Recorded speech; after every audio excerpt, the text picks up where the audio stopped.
if somebody were to say, but I've been a W-2 for a long time, I've got a little extra cash, I feel like I'm being called to jump into entrepreneurship, where would you recommend that they build?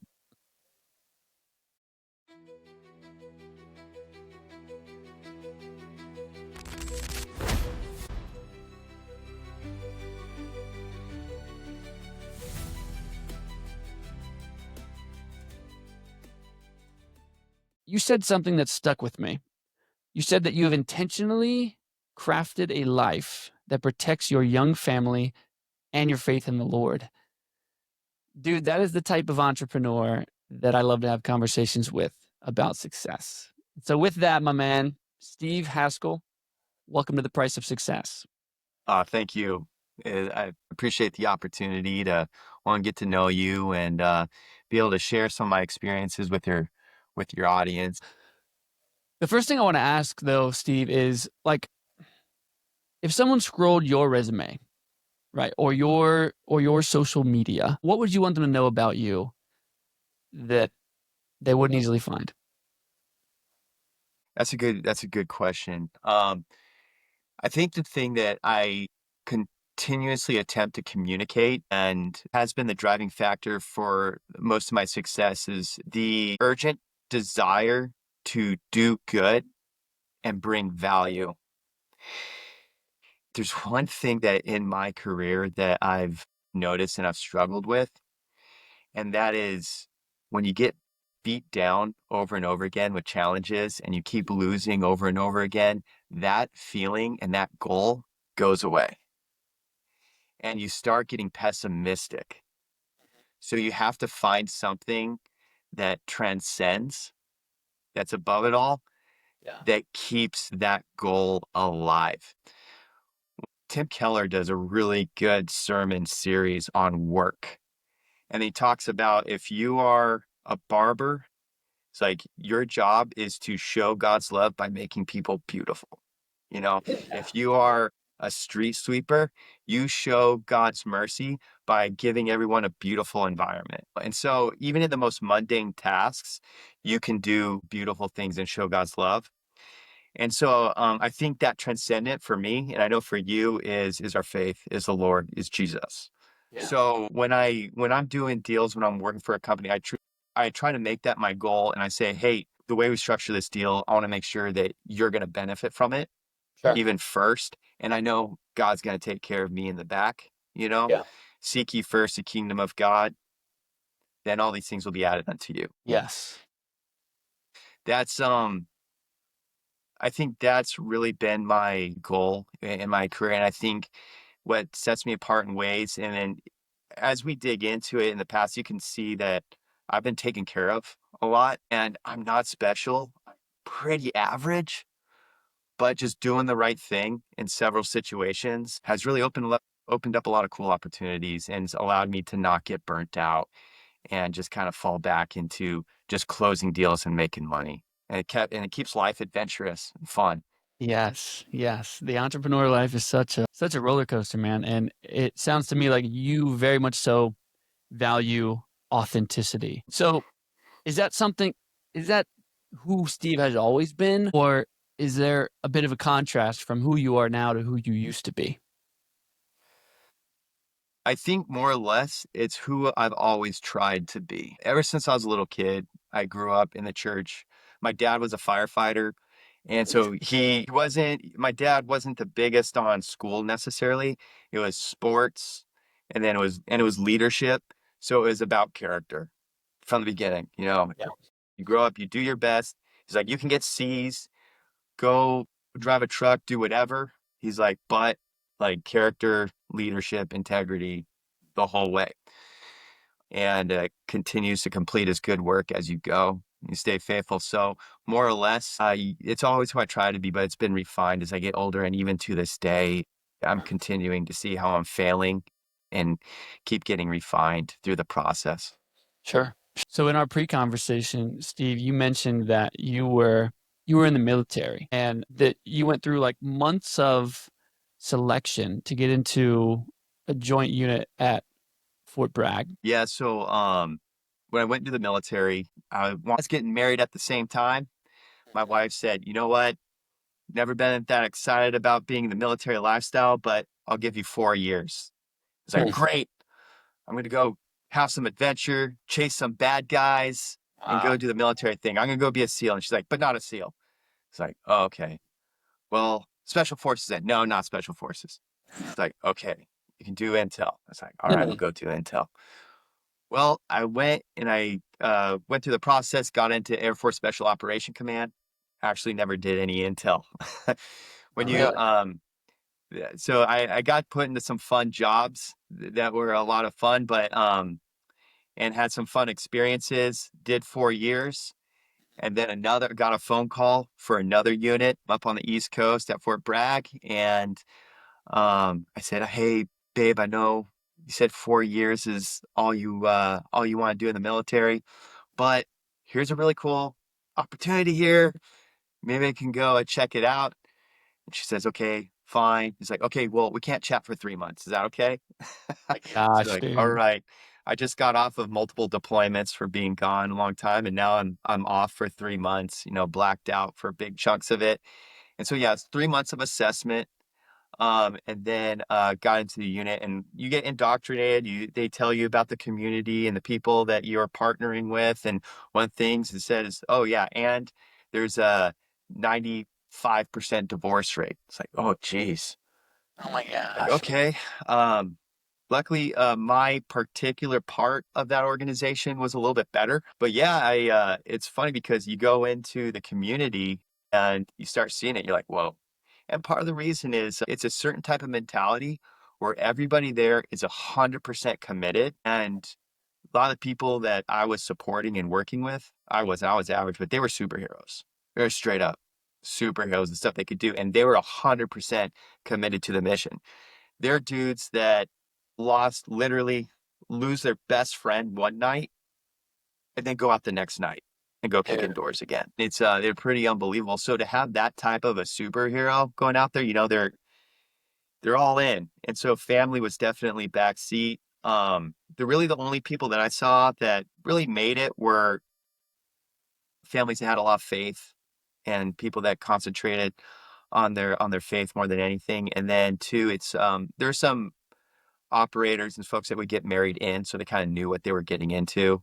And they said, "Okay, well, our family will be the back seat until you retire or get out and go to a schoolhouse or something like that." So spent a few years doing that, and then missed most of my first son's first year or so of life. And then after that, decided if I left this job, there'd be 20 dudes more competent than me that could backfill me, but there's not any dudes that can replace me as a dad or as a husband in my family. So after a few years, decided to get out. Wow, man. Wow. Well, you spend 4 years in the military. You're around all these cool guys. You learn these skills. You're understanding persuasion and sales and communication and all these things. But like when you leave the military, is it just like, okay, man, your paycheck ends in 2 weeks, and then like you're just, what do I do now? Or what happened for you? Honestly, it's kind of like that. Okay. Um, A little nerve wracking. it is. It's really Yeah. nerve-wracking. And there were definitely nights that I'd wake up at 3 in the morning and think, what the heck am I doing? So I would get sent out as a singleton. So I didn't have necessarily the camaraderie of going out with your unit to go fight a war together.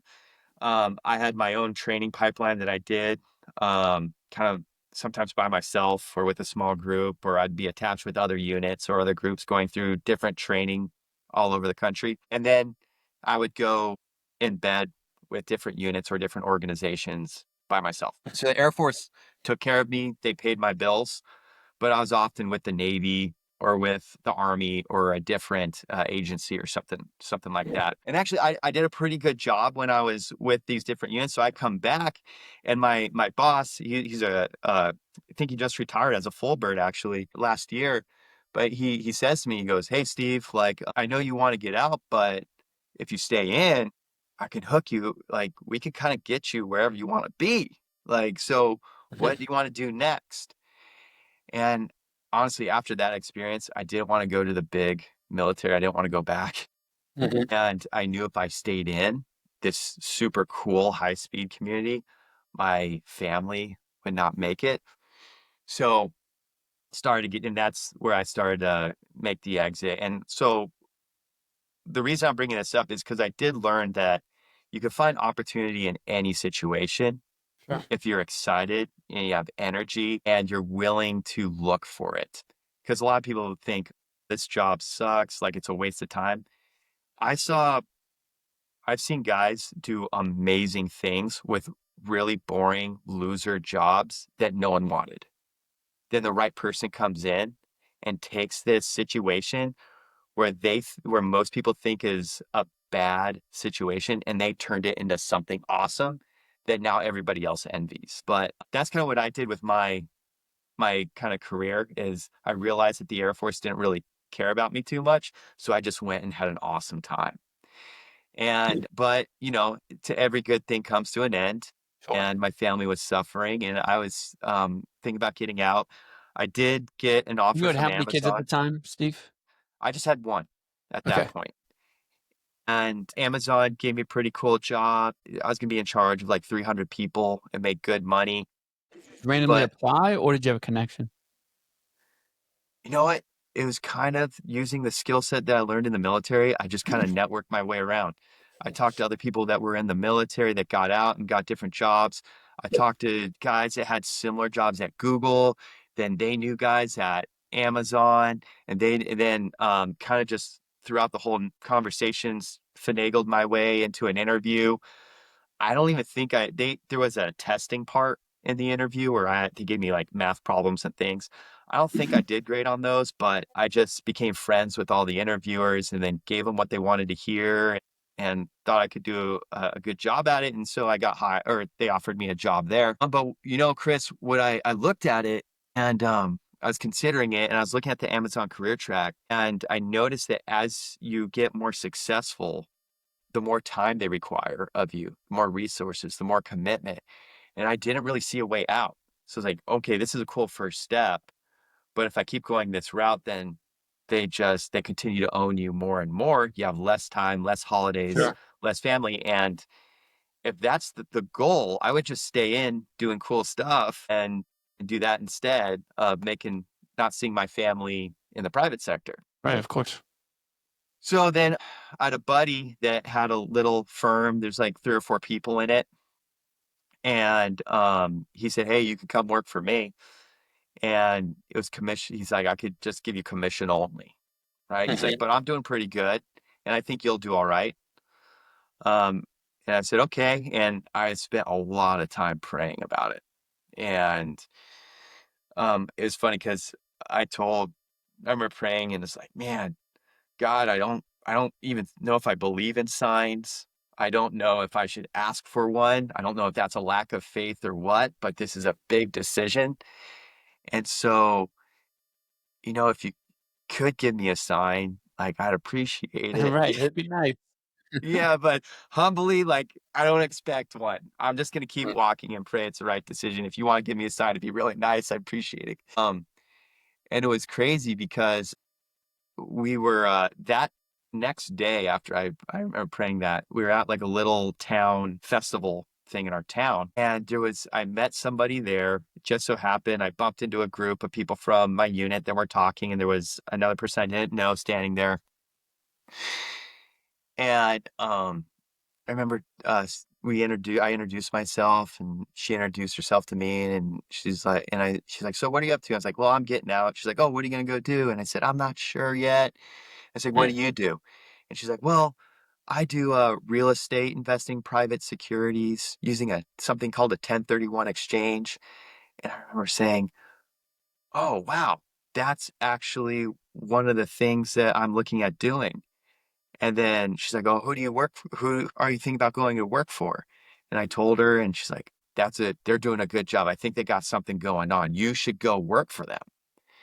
And at the time, this was a tiny little niche. It's Okay. people using a little IRS code called a 1031 exchange. Okay. It's where someone sells investment property. They can Yep. defer their taxes if they reinvest in real estate. Well, they create little investment options turnkey where people can be done with property management, sell their property, go passive and not pay taxes and get and Gotcha. receive potential passive income, things like that. Gotcha. Gotcha. Anyways, there were like at that time, there's like a dozen people in the country that were doing that. So the odds that there was one that was right here talking to you at that exact time Mm. was almost nothing. And on top of that, I said, where do you live? And she's like, oh, I live in San Diego. And then she's like, but I'm thinking about moving here. And I lived in Southern Pines at the time. I was like, holy crap. I was like, I live in Southern Pines. I'd move back to San Diego for this job. And Wow. so I was like, you know what? So I'm gonna jump on this. And it wasn't all easy at first. I went first year like not making any money, and I remember sitting there I remember waking up at 3 in the morning, just stressed, hey, I just took my little tiny family, off of a fixed income where we had retirement and we Mm. had benefits and insurance and everything, and it was predictable. And now we have zero money coming in, and I don't know if I'm gonna make any money, and just Mm. being stressed. It was pulling 80 hours a week, chasing down leads and making calls. And let me tell you, Chris, I'm sure you know this, but people talk about, oh, you gotta work 80-hour weeks, that's what it takes. But when you really work 80-hour weeks, like, you don't have any friends anymore. Brutal, You don't man. have any community anymore. Marriages get stressed. Like, you start feeling guilty because you're not seeing your kid grow up like you want to. You don't have time to coach. You don't have time to do those things. And so I told myself, I'll do this for 2 years. And then after that, like, I got to start looking at options. Wow. So that was my initial transition. It wasn't. Yeah. I have to say, Chris, it's not for everybody, and I wouldn't recommend it. I'm a real big fan of people taking a W-2 and being a solid manager that takes care of people. I heard a quote one time that a boy has three influential men in their life. It's their dad, their football coach, and their boss. Ooh. So Yeah. when you're one of those people, like, you have a lot of impact and influence Sure. on someone's life. Sure. And so those mid-level managers, man, they're important to our country. So I don't glamorize getting out, starting your own business, and it's hard. It's hard on the family. And sometimes it works out, sometimes it doesn't. There's nothing wrong with getting a W-2 and taking care of people. But anyways, that was my first year or two. It was not fun. I didn't like it. Yeah. You bring up a good point, man. It's interesting as entrepreneurs, we're all like, "Oh my gosh, we don't want to be beholden to another man signing our paycheck," right? But the fact of the matter is, when we do step out, and I've experienced this so many times, it's just like, oh my gosh, it's the beginning of the month. I literally have to cover our expenses, and there's nothing coming in. Yeah. And then you struggle with this tension of like, especially as a believer, you're like, am I reaching out to this person because I know I can help them, or because I just hope that they'll pay me? And I'm like, no, no, no, no. I can't look at people like they're dollar signs. You know what I mean? Yeah. And so there's this incredible tension of like, I've got to feed my family, but it turns into this anxiety of like, how am I gonna come up with what I came up with when I was making money? And so you're right. Anybody listening to this who's not far enough into the game of entrepreneurship, um, should certainly consider being able to create an impact with the stability of a paycheck. You had a really interesting comment on LinkedIn where I think you might have posted on somebody else, but someone was talking about deferring payroll. And you were talking about, making sure that you always make sure, like, your number one thing is your people are taken care of. Yeah. And that's huge. Like, Yeah. I remember I read an article. I'm not sure if it was internal to the military or external, but the biggest way to destroy morale in a military is to disrupt their pay. So Oof. they're thinking about their families being taken care of back home while their mind is off the mission in front of them. Yeah. But even on top of that, as an entrepreneur, how do you balance, like, okay, I've got this money. Do I pay my guys? Do I make sure my kids are taken care of? Like, where's my responsibility? And I've seen in this, especially in the startup stage, that dilemma take place. Like, do I do what's right? And usually it's not as black and white as, do I pay my guys or do I not? But it's like, It's more along the lines of, hey, what does this contract really say? Like, do I Mm. really honor my contract, or do I kind of work in the gray because it's better for the company? Or like, do I really do the intention of the contract to take care of this guy? Like, it's these weird dilemmas that when you're an entrepreneur, you have to balance that morality. Like, what's business and what's morals? Like, what's legal and what's ethical? Sometimes it's confusing, you know? And Yes. and sometimes when you're selling, right? It's like, hey, I can close this person. My kids need it. But do I, and I know it's probably good for them, but if I tell them this piece of information, is it going to push them away from the deal? Like, it's just like, but I'm a Sure. sales guy. I'm getting paid to sell and my kids need it. Sure. And, it's probably going to work out. But if I tell this person this information, they may walk away. So what do I do? Like, it's like these little detail things. But the scary thing is if they compound, it's like these little tiny compromises that get complicated. And it's the most when you're an entrepreneur. I think that's where you experience it the most. Mm. Yeah, I mean, it's certainly a slow fade, right? I mean, sin in general is a slow fade. Actually, back to that post that you were saying that I commented on, I was thinking like, which post was that? I think I remember it was a screenshot of an email from a company that Yes. basically Yes. said, like, "Hey, everybody, we're not going to call missing payroll a delay. We're actually they It's like came up with some resilience or something. yeah, some like character development trait." Yeah. And they're just like, "So just know your character's being developed while you're not getting paid," you know? And I comment on that because I have an entrepreneur brother, and I'm like, literally, my brother would take out a second mortgage on his home to cover payroll. Like, he would do anything to cover payroll. Anything. Like, he takes that as a monster responsibility. I've never had like a huge team where I was all full time. I've had one full time person for a short period of time. But like, yeah, it's I would imagine, I can't say too much, but I would imagine like what a responsibility. Like, Yeah. and so back to kind of like the morality thing, that one feels like a big one, but you're right. There is this like there are little things and it's almost like the devil's in your head, like, yeah, just withhold that piece. You know what I mean? Rather than always just do the right thing, which I've had a lot of mentors and one mentor said this really well. I told him, I was like, isn't sales just manipulation, man? I mean, at the end of the day, like I have to get you to see my side. And he goes, no. He said, the difference between influence and manipulation is that manipulation is I'm trying to get you to do something that might be good for you, but it's definitely good for me. And influence is I'm trying to get you to do something that is definitely good for you. Right. Yes.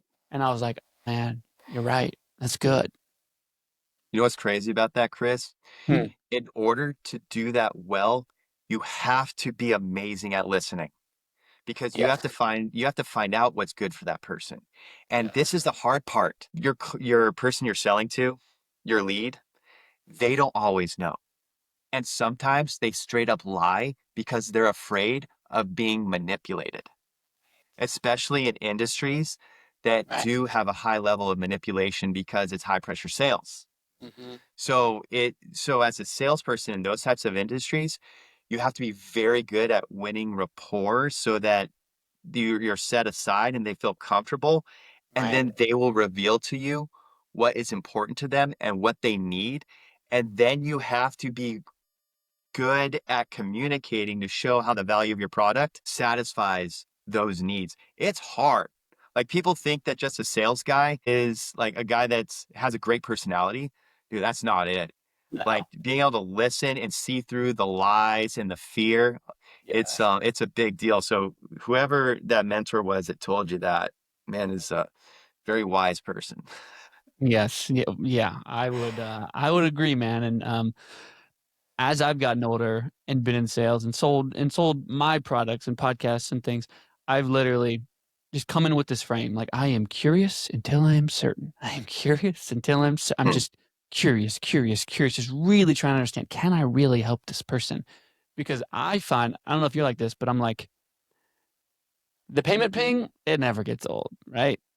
Mhm. But what really, really makes me feel good is when someone goes and gets what I promised them that I'd get them. Yeah. I'm like, yes, dude, like that's it. Like that's what lights me up. Because we know whenever people accumulate this mass amount of wealth, what do? Their brain wants to go and contribute, right? They're like, where can I contribute? Because I'm so empty. I'm so empty. So anyway, that was a rabbit trail, but I think it was fun. Yeah. I'm all for rabbit trails. Yeah. Hey, man. Hey. Okay. So you started to work for this company. Did you take like equity in it or something? I mean, how did you become labeled an entrepreneur? Because you had the Amazon opportunity. It sounded like you did not do that. Yeah. And then you moved into this There's securities actually a company. couple steps in between there. Okay. So the military allowed me to see a lot of leadership. I got to see a lot of bosses. You're switching over bosses every few months, so I got to in very high stress, high consequence situation. And then I got to go over to see my buddy go from a small 3-man, 4-man shop into making less than 100 million in revenue, say less than 50 million in revenue, somewhere like that, to making 600 million in revenue in 7 years. And so I got to watch them build up and do all that. I got to see different psychology throughout that process, different approaches, Part of opinions, that for 7 years, sentiments. you said? Seven, Okay. 7 years in the military, 7 years with this firm. Okay. Yeah, and then at that point, different perceptions changes, opinions change. My perspective of what God wants out of me, you Mhm. know, was really weighing on my heart. I noticed loved leadership. I love taking care of people, and they wanted me to sell. I was good at it, and Mhm. so I kept getting pushed away from mentorship and leadership, and then getting pushed to go sell. And so I was like, that's not really what I see where I see my future. And then Realty Mogul came along and they said, "Hey, why don't you build out our capital raising team and help us with some of the challenges that we're facing?" So then I took a huge risk again and jumped on with Realty Mogul. My first job was a huge success as far as financially, really set my family up very well, and it was very comfortable. Like I was making a lot Awesome. of money, more Yeah. money than I ever thought I would or I deserved. And so I'm really grateful for my buddy and his partner for giving me that opportunity, because it really set my family up financially quite a bit and allowed me to switch over and go back to making not a whole lot with Realty Mogul. It was mostly upside was built in, with a very low base. But there was an opportunity to disrupt. They said that I would get influence in what we sold and how we sold it. So I got to control the messaging and the Hmm. marketing and the sales communication, which I wanted to do. I wanted to be able to communicate exactly how I wanted to. I want to be transparent. I wanted to focus on risk. I wanted to really focus on taking care of the client rather than selling. And they said I had full autonomy to do that. So it's great. So I jumped on board Realty Mogul, was about a year in, started hitting our cash flow goals gradually, and then they sold the company. Snap. And yeah.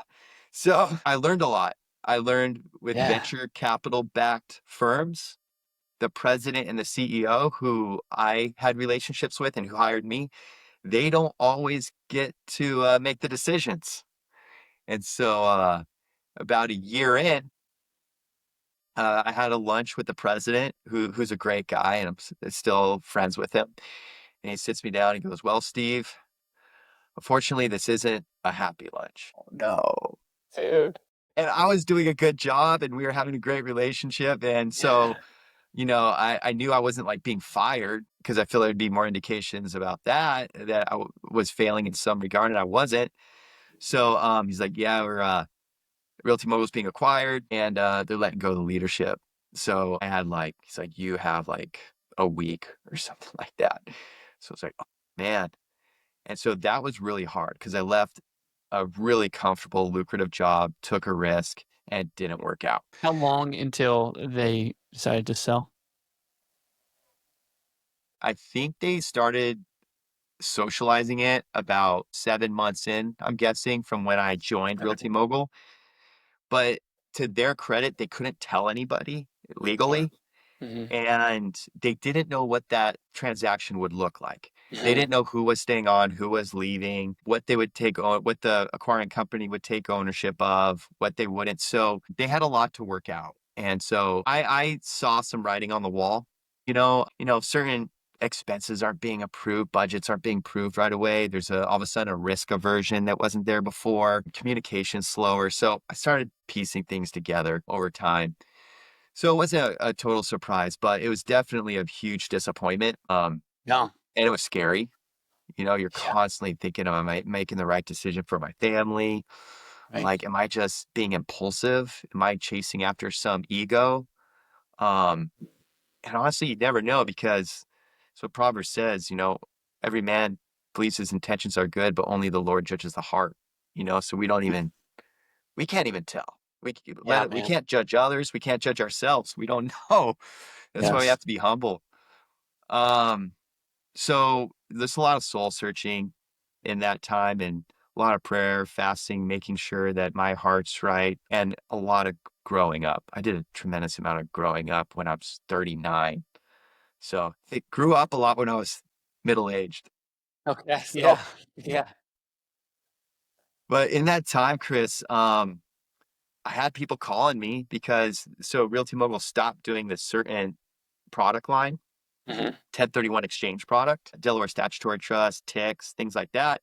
And the parent company just wanted to sell their own investments and not do these other investments. And so we had this pipeline of folks that said, "Hey, Steve, like, where do we go?" So me and a couple of sales guys were just like, "Maybe we should try this out. Oh, Maybe we should wow. just go for it." Man. And so it's so wild.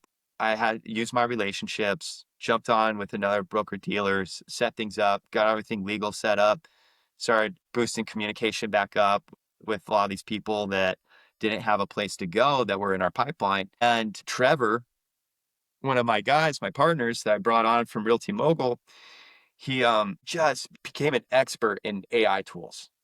And he built out probably the best platform in the industry for like $1,000. Oh, Like, wow. it's like, and he just figured it out and did it. And that actually is really interesting because that's something I learned when I went into the joint special operation community that isn't in the rest of the military. If you Mhm. get in this community, you get a ton of money and a ton of trust. So, kind of like what happened to me, it's like, we're going to send you out there to go build something amazing. But if you don't have it built and it's not amazing, you're fired. That's kind of how the experience was. But Pete, when really high quality, high competent people get that type of liberty, they'll build amazing things. And that's what Trevor did. He built, and he's an expert. He's figuring out how to get all this marketing for pennies on the dollar, how to use AI tools to build lists that we used to just throw money at, right? You say, okay, here's Yeah. $15,000 to get a list. Trevor's able to use different AI tools to get that same list for $600, and it's higher quality. And it's really amazing. Then Tom, my other partner who I brought over from Realty Mogul, he's able to just sell how he wants and take care of clients how he wants and build the relationships that he wants with Mhm. complete autonomy because they're both owners. And it's Yeah. really cool to see these young guys. When I say young guys, in the early 30s, keep getting older, but just kind of being able to build something amazing. And Yeah. that's been the best part of this, is watching these guys just crush it. And we're doing pretty good. I think in the first year, we'll place probably about 20 million in Wow. capital, which is pretty great. Yeah. But, the pipeline could go away overnight. We don't really have a huge pipeline after like the initial pipeline that we're sweeping up and we're closing up. So there's still a lot of uncertainty, still Sure. keeps you on your knees, praying. But through all this too, I was able to take some of the capital that I've accrued and invest, and I'm a partner in a jujitsu gym. And so Okay. that's where Yeah. we're dealing with a lot of payroll stuff and a lot of employees and discovering the challenges there. And that's been awesome. That's been a great experience. And that's been a fun community to be a part of. And so that's Yeah. between those two, those have been my main entrepreneurial endeavors at the moment is running and being a part of this part owner in this gym, and then building up Anchor 1031, my little investment firm. So with Anchor 1031, if I'm getting this right, you left Realty Mogul, they sold. You and a couple partners were like, hey, let's see if we can do this on our own. We know how to do this, right? Because you guys were a part of quite a scale. Yeah. And you guys kind of hit the ground running with it. And Yep. it's been, how long have you been in business? About 7 months. Dude, that's insane. That's Yeah. wild. Okay. Yeah. And this this company just sold like what, last year or something? Yes. This is way newer. Okay. Wow, man. Yeah. So you're back in build mode, Yeah. right? What's different about how you're building right now, um, as opposed to how you used to build with all the things you've learned and the place you're in right now with the partners that you're building this with? So when I was in the joint special operations community, we would develop programs and put new stuff together, but the budgets were huge, right? So it was just about executing the mission and how well you execute it. So efficiency wasn't always the main goal, but now there's a lot of constraints financially, right? We have to watch our budget. We're passing up some really cool opportunities because there's higher priorities to allocate the money, just like what everyone has to deal with for the most part when starting a business that we didn't have when we were in the joint special operations at the gym as well. It's interesting because when I was in the military and I had 100 people underneath me, I had so much control over their lives. I had so much control over their careers. I had so much influence, like how they got promoted, where they went to school. Heck, there was one time that there was someone in a had some domestic problems and had to pull them out of their home, then go have them live with another airman.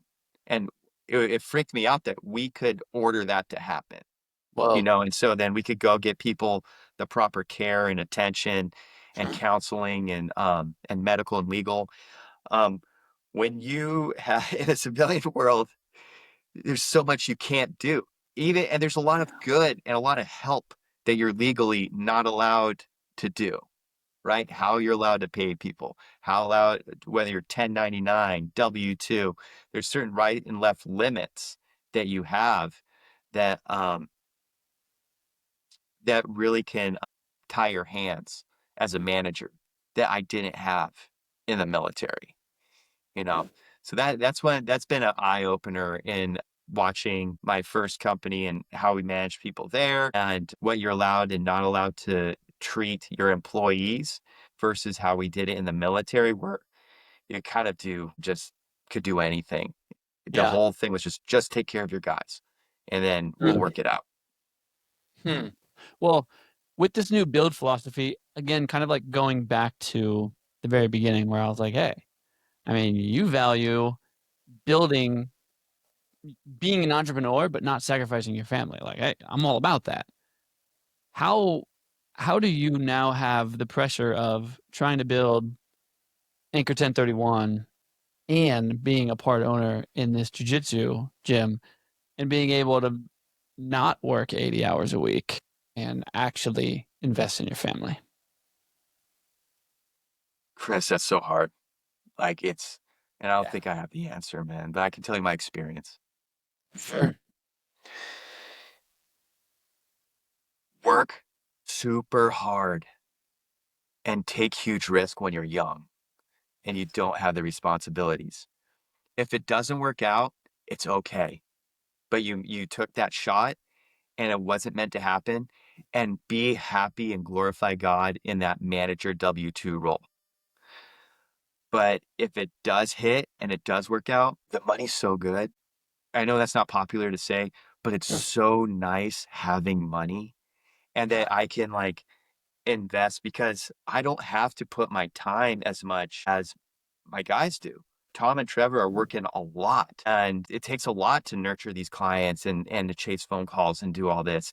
And they're putting in their time. I just have to pay for the phones and the legal and the marketing, and then be on the call to help close deals and nurture bigger clients. With the gym, I just provide money, and I just pat people on the back and tell them they're doing a good job. And maybe they'll ask me for some ideas or things like Yeah. that, but I don't really have much responsibility. And because the capital has provided me that type of freedom.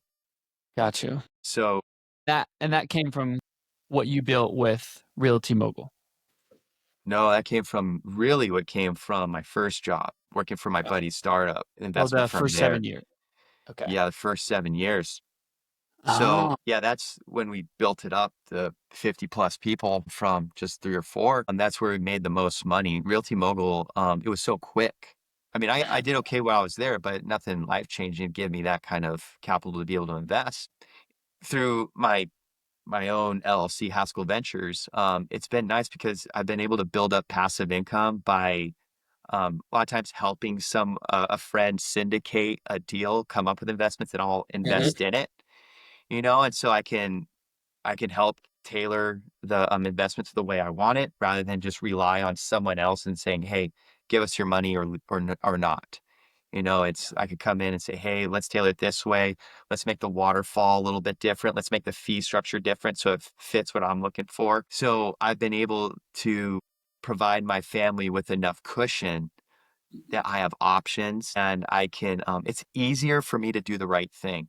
And that's going to sound weird too, but because I have some financial cushion, there's a lot of tough decisions that I don't have to make, right? I don't have to close that deal. If someone comes to Right. me and it may not be right for them, I'm not thinking, "Oh, if I don't close this deal, then my kids won't eat."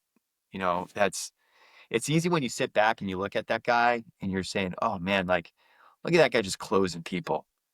But when you're in that role and your kids need to eat, dude, you're gonna it's it's tough to make that decision. Am I going to walk away from this deal and give them this information? But when you Right. already have the money, it's easy. It's like, "Hey, this isn't right for you. Maybe next time. We'll come back later." So, long story short, just the money I made for the first one allows me to not have to compromise my family Mhm. time as well, because I get to use that money, one, to give me some cushion, but also to say no to deals that maybe would cost a lot more time. No, that's well said, man, and you really put the work in when you were younger to be able to have the capital to then take this risk after Realty Mogul sold, to be able to bring these partners on and become majority owner who is funding the majority of this. And Yeah. so your role is the capital guy, the strategy guy, the high level. I've learned a lot of things. And then you got grinders. Yeah. Okay. Chris, I would not do it again. I have Yeah. three boys now, Yeah. and I know you got six. You got twice as many kids as I do, so you know more than me. But I would not start from scratch again. It's too hard. Um, and I would not sacrifice it. I would go find a really nice W-2 or flexible 1099 somewhere, and I would work my way and try to sit in middle management and create a nice life for my family, take care of the people that I manage, try to really take care of them and glorify God that way, and then get home to my family and have a nice, quiet life. I would not I would not try to start a business right now from scratch like I did. Too Yeah. hard. Yeah. I don't know how many people say that on It is. podcasts, but No, that's just you're how I right. feel. You're right, man. It is hard, and I think I've even asked myself sometimes because I've recently made a transition to doing what I do full time in the podcast world, right? As a result of the last guy I worked for went to prison, and it was like, oh my gosh, Oh, so geez. kind of like a scramble. And Yeah. I will say, having a relationship with the Lord has been like a game changer, a huge hack. Because I'm like, okay, God, you say you'll provide. All right. Here are the customers. I know I can help them. Let's do this right. But then whenever, obviously in the beginning with entrepreneurship, it's that roller coaster. it gives me freedom to know that I don't have to just like look at myself and be like, this is all up to me. Like, what do they say? Pray like it depends on God, work like it depends on you. Yeah. You know what I mean? But you're right. It's a grind, man. It's very, very difficult, especially with just how AI makes it, as you mentioned, something where you can you can get in the game faster, but there's so much distraction with what you could build. It's like Oh, focus right. Yeah. seems to Mission drift, be the easy. most important thing. To which that's how I'll frame the question to you is like, what if somebody were jumping in to say like, but I've been a W-2 for a long time. I've got a little extra cash. I feel like I'm being called to do this, to jump into entrepreneurship. Where would you recommend that they build? It depends on what their skill sets are and what their family situation is and where they're located. Like everything matters. At least how I look at it. I'm not the guy that gets fixed on a vision and is going to grind his way to accomplish that vision. I'm the guy that kind of looks around and says, what makes sense? And I want to mitigate my risk. That's that's kind of how I look at things.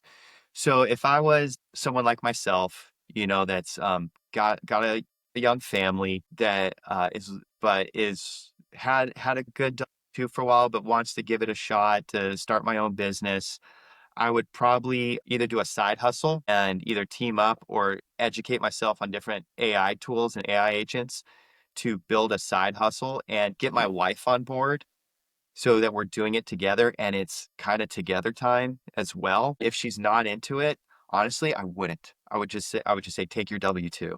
Focus on raising good human beings and sending those human beings in the world.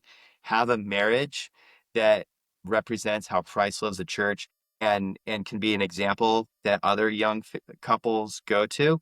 Then once your kids are out, that financial stress of kids are gone, then give it a shot. Yeah. That's kind of how I would look at that situation.